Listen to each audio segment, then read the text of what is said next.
Inaaliw ang namimighati. Mapapalad ang namimighati sapagkat sila'y aaliwin. Mateo 5:4. Ang namimighati dahil sa kasalanan ay mapapalad dahil sila ay aaliwin ng Diyos. Ihinahayag ng Espiritu Santo sa kanila si Jesus na anak ng Diyos na namatay para sa ating kasalanan at muling binuhay, iniakyat at iniluklok ng Ama sa kanyang kanan sa langit.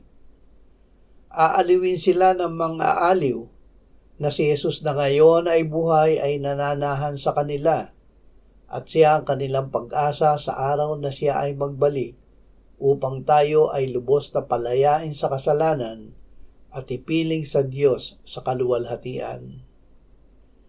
Ama, bigyan mo kami ng kababaang loob na mamighati kapag kami ay nagkakasala at agad na humingi ng patawad sa iyo at magpalinis sa mahal na dugo ng iyong anak na si Jesus. Amen.